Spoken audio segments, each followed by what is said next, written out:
Magandang umaga muli at sa ating pagpapatuloy ng ating pagnilay-nilay ng salita ng Diyos, tunghayan natin ang unang Timoteo, Kabanata Ikalawa mula talata 1 hanggang talata 6. First of all then, I urge that entreaties and prayers, petitions, and thanksgiving be made on behalf of all men, for kings and all those who are in authority, so that we may lead a tranquil and quiet life in all godliness and dignity. This is good and acceptable in the sight of God, our Savior, who desires all men to be saved and come to the knowledge of the truth. For there is one God and one mediator also between God and men, the man Christ Jesus, verse 6, who gave himself as a ransom for all, the testimony given at the proper time. May the Lord bless the reading of His Word.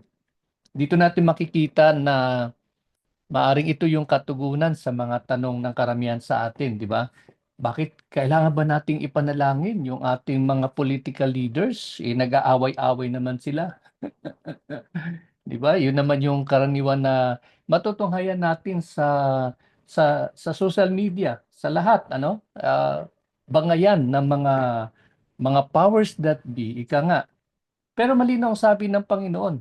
Sabi nga dito, we have to pray for all men. Lahat ng sansinukob, kailangan natin ipanalangin. Whether they are Christians or not Christians, whether they belong to all different uh, religious systems or beliefs. We have to pray for them.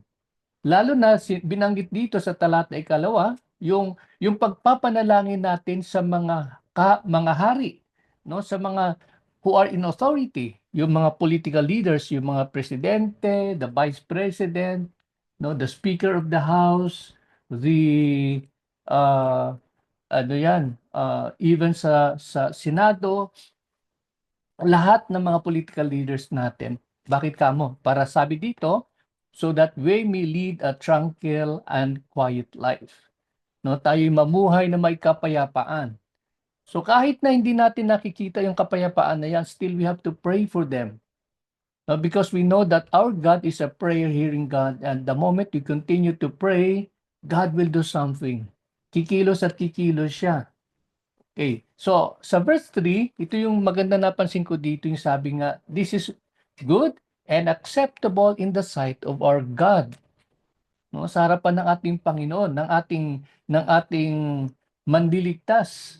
Ito yung tama, no? Ito yung mabuti, nararapat nating gawin bilang mga tagasunod ni Kristo. Sapagkat ang layunin ng ating Panginoon ay sa ating pamamagitan ng ating pagpapanalangin ay harinawa maranasan nila ang saving grace of God. No, maranasan nila ang pagkakaroon sila ng kaunawaan ng katotohanan at matanggap nila ang daan, matanggap nila ang kaligtasan sa pamamagitan ng ating Panginoong Hesus Kristo. Okay? At ang sa verse 6 dito nga po, nilinaw nga po na si Kristo ang siyang nag-alay ng kanyang sarili, no? Siya nag-offer ng kanyang sarili upang siya ay maging daan ng kaligtasan na kinakailangan matamasa ng sinuman sa atin. No? Kaya napakalinaw po yung paalaala po sa atin dito ng Panginoon. Una, mapapansin natin, ang unang binanggit ay panalangin. Ang ating kahilingan sa Panginoon, ang ating panalangin na may pasasalamat sa Panginoon. No, ito ay gagawin natin sa Diyos na nakakarinig at nakikinig ng bawat panalangin po natin. And then ipanalangin ang lahat ng sansinukob, ipanalangin natin yung mga political leaders natin, ang lahat ng namumuno sa atin. No, kung sila man ay gumagawa ng mga masasamang bagay, hayaan natin na ang Panginoon kumilos sa kanilang mga puso, no? Huwag tayong mag-react sa mga kung ano-ano mga bagay na maaring napansin natin o na-assume natin o na-presume natin na ginagawa nilang kamalian. We just have to pray for them. Hindi natin kailangan makisawsaw sa kanilang mga kung ano-anong pinanggagawa, no? Lalo tigit yung mga marami sa atin, nakakalungkot yung mga influencer natin, no? Sinasakyan at ginagatungan. Kalimitan nga puro mga fake news yung atin nakikita. Pero datapwat ang ating tungkulin ay manalangin, and we have to pray because this is the perfect will of God. Yan po ang naisin ng ating Panginoon. Huwag tayo manghinawang manalangin sapagkat alam natin, our God is a prayer-hearing God. No, lalo na po pag nananalangin tayo na may sincerity sa ating puso, ang ating pananampalataya ay buo sa harapan ng ating Panginoon. Surely God will hear our prayers. Lalo tigit maging sa inyong darating na mga pagsusulit, no, maging sa AUSA o ano man yung mga paghanda ng mga requirements, we pray that God will also help you and give you wisdom kung paano nyo i-comply yung mga requirements na ito at paano nyo paghandaan at malagpasan o you'd be able to hurdle the exams. No, not only from AUSA, maging lalo tigit yung exam na pangasisiwaan ng ating kagawaran ng pangkalusugan. Nalalapit na po, no? Ilang ano na lang po, ah, ilang buwan na lang po, no? Today, March, April, May, yan, kukunti na lang po. Kailangan nyo talagang paghandaan upang sa gayon ay ang inyong inaasam-asam na lisensya ay inyo pong makamtan, no? Inyo pong ma, ma-atim, no? Inyo ma-achieve. Kaya yun po, no? Siguro ang iba sa inyo ay may mga postings tayo patungkol doon sa Japan, di ba? Kailangan ng license ng DOH, kailangan ng TESDA NC2, yung mga kailangan i-comply nyo yung mga ganong requirements sapagkat hindi nyo po alam yung mga opportunities, no, na dumadating. Kapag mayroon kayong ganong klase mga papeles, lalo tigit, no, kung kayo po nagbabalak mag-overseas, mag-abroad, no? Kailangan meron din kayong passport. Huwag niyo isipin, wala naman akong travel, ba't ako kukuha ng passport? Hindi niyo po masasabi. You never know.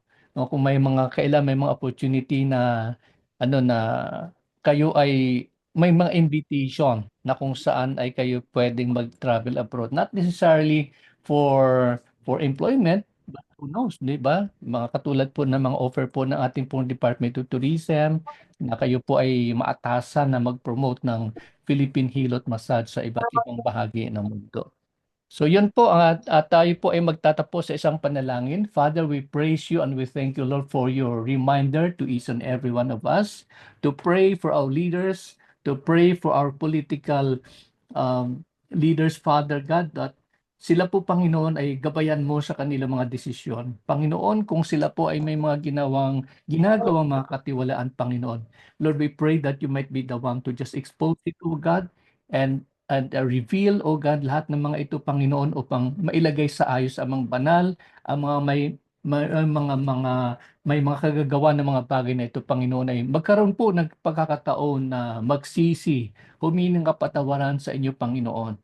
Maraming salamat, Father. We also pray and lift up to you ang darating po ng mga paghahanda ng bawat isa para po sa kanilang mga pagsusulit, maging sa AUSA, at higit sa lahat, Panginoon, para po sa Department of Health massage licensure examinations. Thank you so much for your goodness and even for hearing our prayers. Even right now, Father, we know and we have the assurance that you have heard and will continue to hear our prayers. This we pray in the mighty name of Jesus our Lord.